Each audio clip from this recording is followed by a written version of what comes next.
guest for this evening, all the way from Montreal. He was the curator of the Montreal Botanical Gardens bonsai collection for nearly 30 years. And we are so honored by his presence, Mr. David Easterbrook. Thank you very much.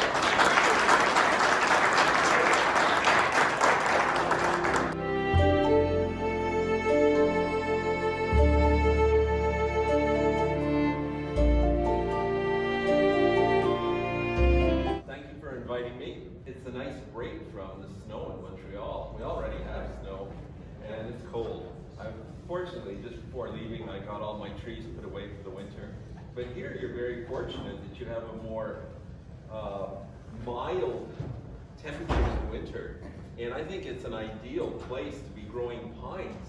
In Montreal, we can't grow Japanese black pines, and yet I see so many wonderful black pines here. And pines are considered the kings and queens of bonsai in Japan. So if you can get, I know there's a lot of growers, but tonight I decided to do a small PowerPoint presentation before my demonstration to sort of get you enthusiastic, motivated to maybe add a pine or two to your collection. All right, so let's get started. Try to buy pine seedlings that are already started, that are probably 5 or 7 years old. And you can speed up the growth by putting them in either colanders, you know, that have many holes in, or baskets, or Japanese ceramic training pots. Well, I'm going to remove some of the dead branches on this, and then we're going to wire it. And yeah, I think we can make something really interesting out of it. Again, it's long and gangly, and we want to compact it.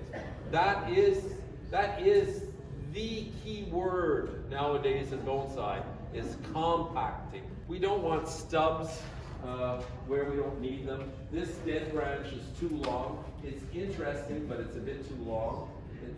So we'll remove that. And now I will remove some dead stubs up there. I'm going to lower it a bit. This tree is interesting. It's in a cast iron pot. Little dead stubs on it so that I can explain it. Anything that's really ugly. The obvious suggestion is windswept. I heard a few people coming up here and saying, oh, he's going to do a windswept. I don't think so. I want to make something that looks much more, much gentler, much calmer. Although I don't think pine should be that gentle or calm. So what I'm planning to do, this will be the main trunk, and this will be lowered and brought around here like this, and we will make an apex out of these branches. We will make an apex in here. This branch will be brought down, okay, and wrapped around here in the back. And this will provide a back and side branch here. This branch here will become a secondary apex, and it will also be moved. It should all be raffia, but I don't know if I'll have time. So I'm just hoping it's flexible enough that it won't break, because I just don't think I'll have time to use the raffia on it all evening. And finally, this branch will be brought around here to fill the background here. So actually, I'm going to use very thick copper wire to bring all of this down, and bring all of this down, all right? And also, the other shortening technique for this trunk is by curving it around here. Obviously, when you take a straight length of something and bend it and curve it, you shorten it. And that's part of the compacting that I'm talking about. So that's what we'll do here on this. It would be nice to finish all of this dead wood. I can break some of this. Is too long. I can break some of it off, which you do with quite a snap. But to really finish it off well by carving it and by burning it and you know, finishing it off with a Dremel, that takes hours. I was telling students that I usually do in the winter. During the winter, it's quieter and it gives me time to work on dead wood. Still got some sap in it, so I don't know when it was dyed, this part of the trunk, but it's still quite flexible. We'll just remove some of it just to make it shorter, because right now it's pretty aggressive. It's in your face.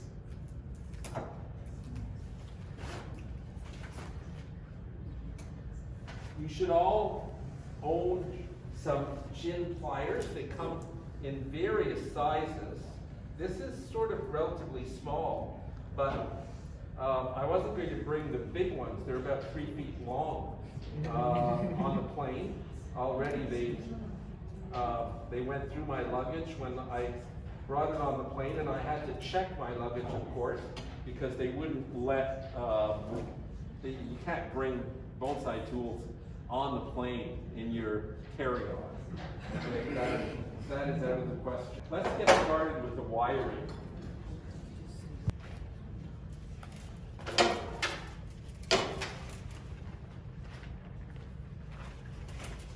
And we'll wire pretty well as far as we can, because this tree is relatively, how can I put it? Sparse would be the word. And so we really do want to use as much of it as we can. I think that's the important part of it. Using as much as we can so that we can fill it as much as possible. Fill all the empty spaces and make it look much fuller and more compact than it actually is. It's always amazing when sometimes I'll take a student's tree, cut off 3/4 of the foliage, and say, now we're going to wire it. And at the end, it actually looks fuller. That's quite a workout with this big number 4. That was impressive. Copper wire. Now you have to give yourself a few turns with this because it is, it has to be anchored.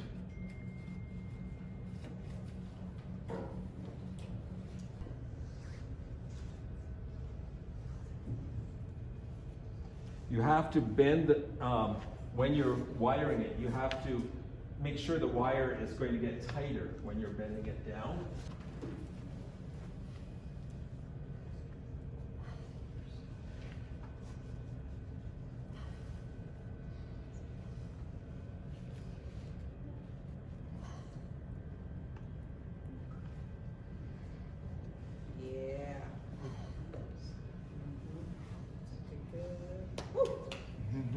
Not finished yet. We have to bring this down now. The other down.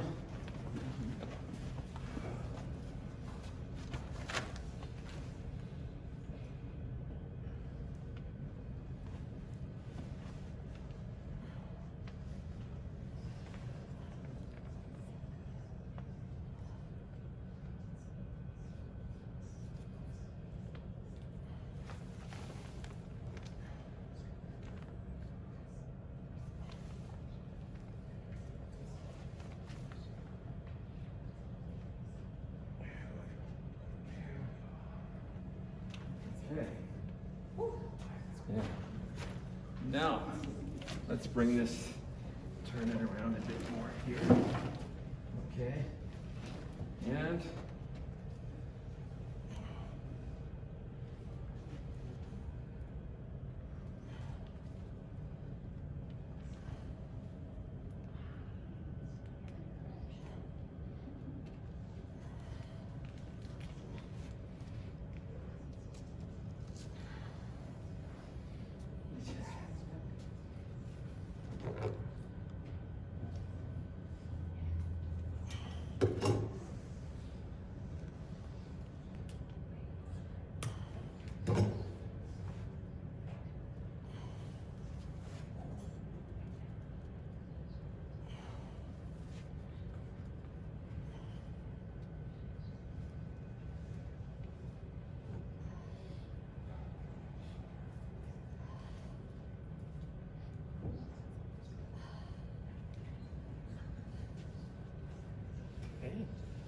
And a little bit more of this one here.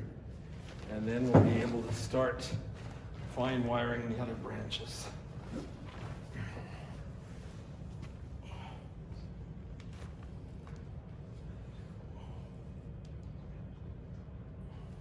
You only bend where you've got some wire on the outside that's going to hold that bend. Otherwise, you're going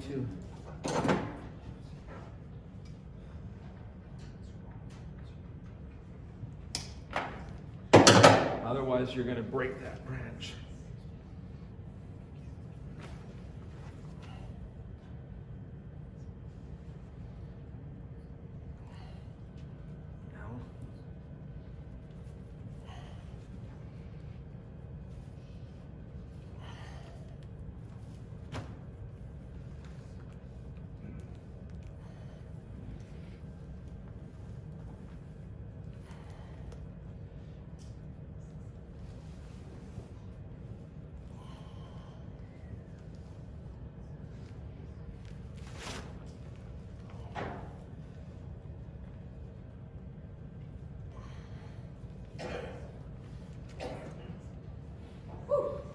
Okay, I think we've got that moved enough of it. Phew. So now we're going to start wiring some of the other branches, and we're going to make crowns out of these tops. Yeah. Yeah. Yeah, there you go. Yeah.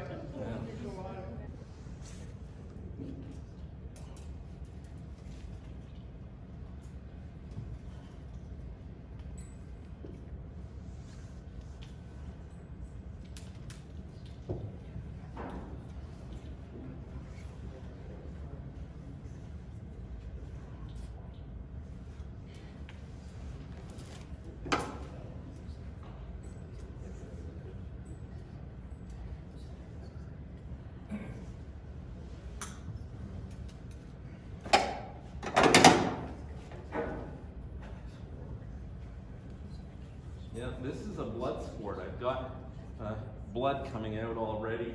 So yeah, it's the only other sport I know is my wife and daughter. They do extreme shopping. It's a bloody business.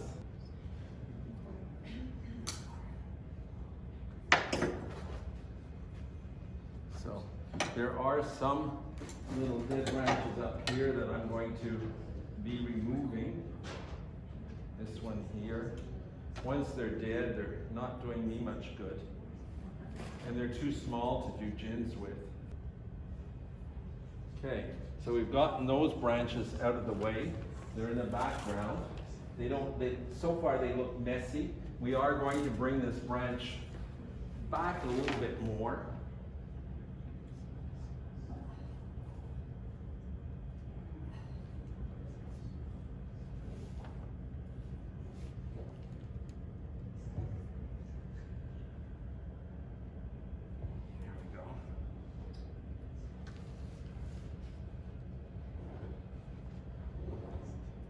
This branch will come down now.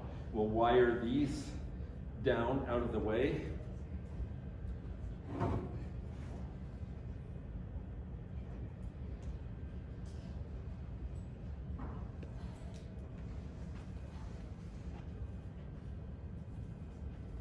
I don't think I need all of this foliage. This little one here in the middle is coming off.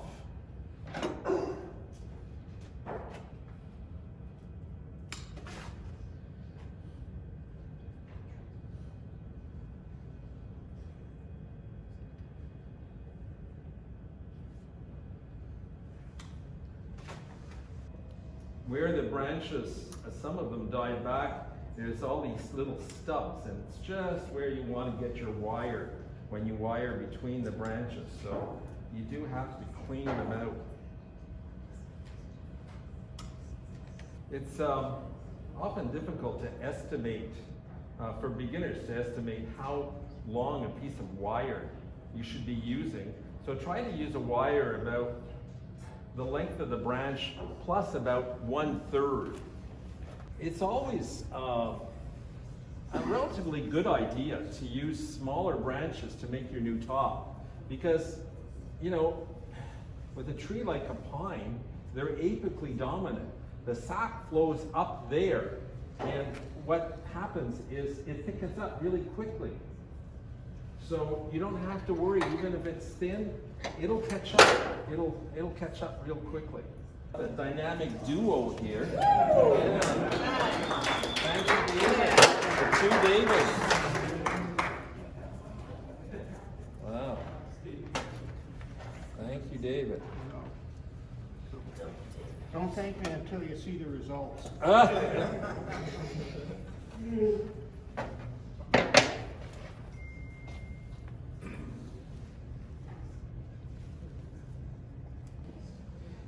You all have a copy of his latest book, of course. Oh yeah. Yeah, Principles of Bonsai Design. I think it's really a great book. So many books on bonsai are simply, how can I put it? They reiterate what they've learned from other books. With David, it's original information, and that's what I like about it. Is you know, he's thought it out on his own. And especially, you know, what is bonsai but creativity, which is learning the principles of proportions, harmony. There's one here if you want. We've got some. And they said in unison, don't think, just think. do. Yes, that's so true. Do half of it. I really appreciate it. So now I'm going to place the secondary apex, all right? And we want the two to be harmonized together. So this will be the main one, and this one here will be shorter, but slightly moving in the same direction. It's not a windswept, it's just, it's really sort of a double Mayogi style, double informal upright style, to make it very, very peaceful looking. Now, the question was a few moments ago is, how are you going to keep it compact? Well, all of this new growth, all of the branch tips, you can see the new growth all along.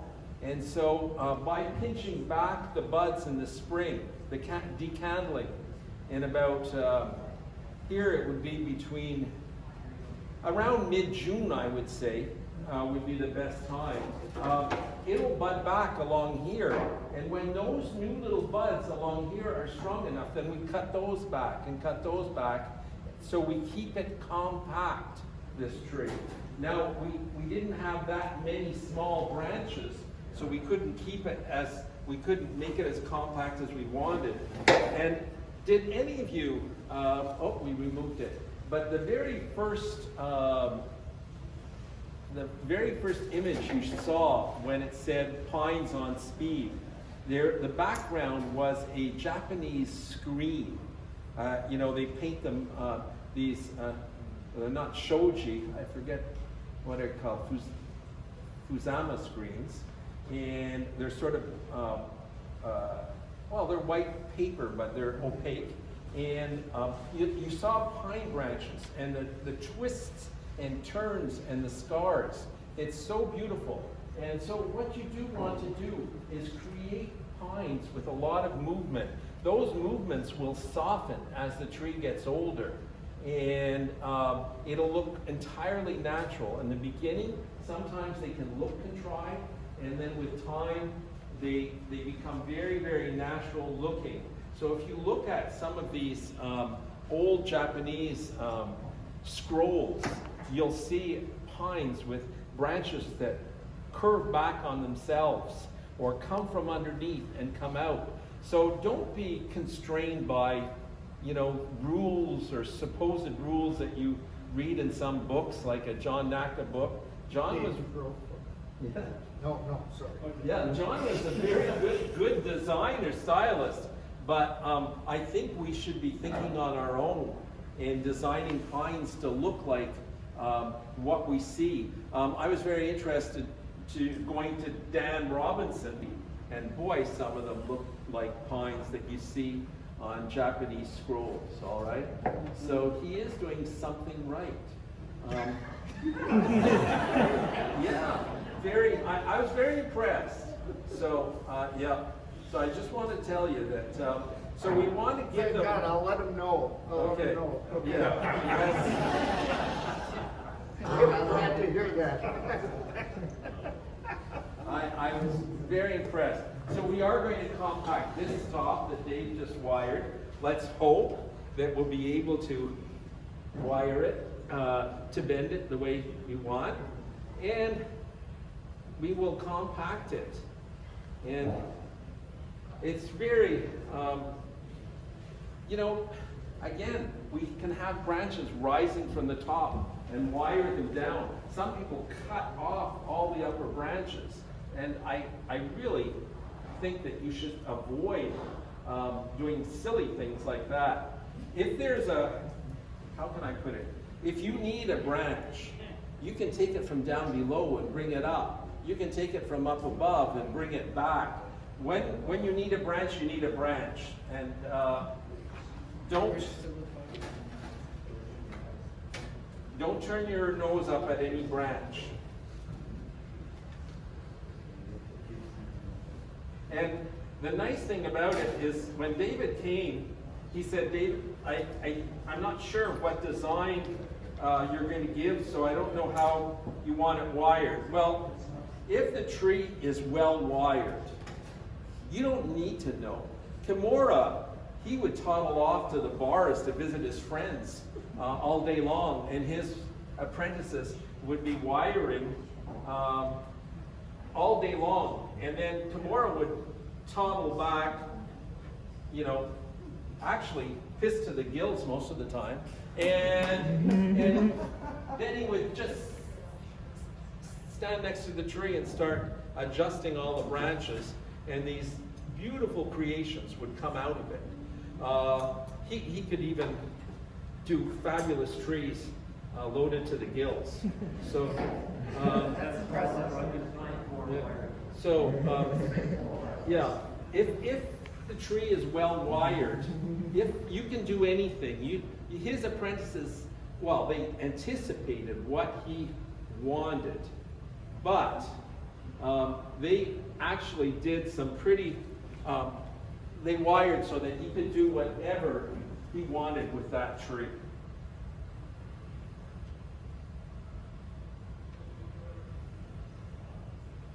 And Dave has done it for me, so I appreciate it. Anytime.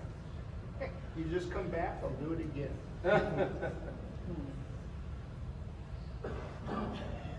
Well, somebody here is going to have this tree and be able to brag that it was touched by the hands of two curators of two different collections. So that's a bonus.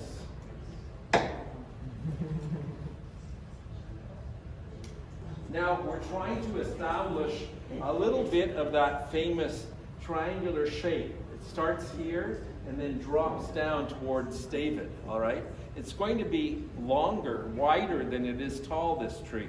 So when you're looking for a pot for this tree, usually it's about 2/3 the height of the tree. But if the tree is wider than it is tall, it will be 2/3 the width of this tree. All right? When whoever wins this tree, keep that in mind, please. I hope that there's... There'll be a little unconventional wiring right at the end here. Oh, okay. David says it's going to be unconventional.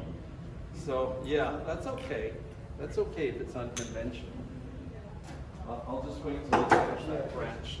One more, and then I'm gonna go sit down and watch the magic. As I said, we're compacting it. We're bringing the branches down more and more and more to fill in all this empty trunk space here. You would have been here to midnight, okay? Yeah. So we'll just do the other side. And we'll let you guys get home to your loved ones. Now this is a back branch here, so we are lowering it, and then we raise it up. And we'll see, David gave us thick enough wire to raise some of these branches.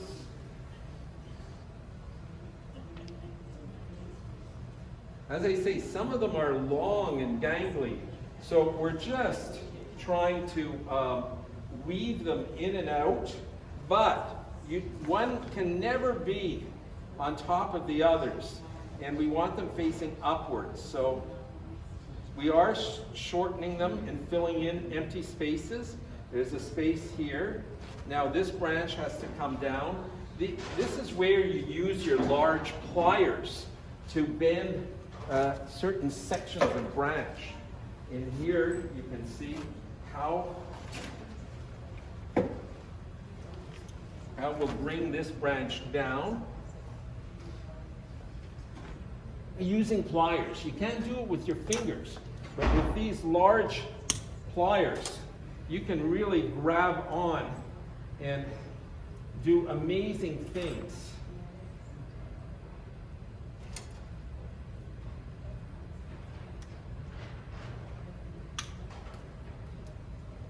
Okay, so now we're working on this one here. This one is also too long and straight, so it has to match, harmonize with the others.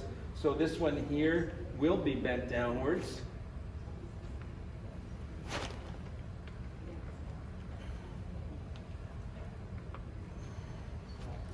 Okay, you always bend them down at a more drastic angle, and then you lift up the ends. And then you fan, the smaller branches are fanned outwards.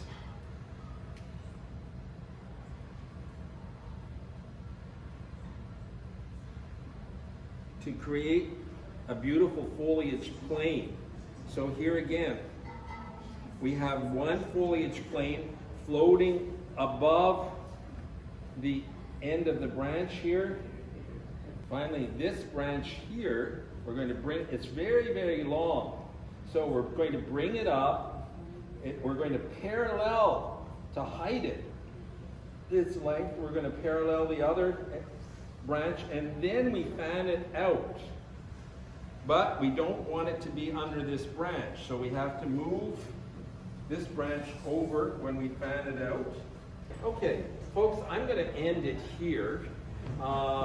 I hope that there's so much work left to do. This tree has to be, again, compacted more in the future by cutting back the candles and keeping the branch ends very, very short. But it gives you an idea of how, before, it didn't really look like anything. It didn't really have, it didn't have character. Now it has elegance. Now it's quite delicate looking, even for a pine. It's got a lot of nice curves, and really, I think, this tree will improve immensely with age. So thank you for toughing this out this evening. It's quite late, and I hope you like the final result.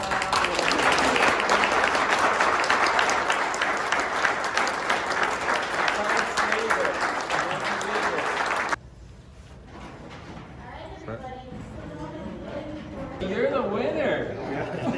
Yeah, no shit. I want you to bend over so I can see that lucky horseshoe. It's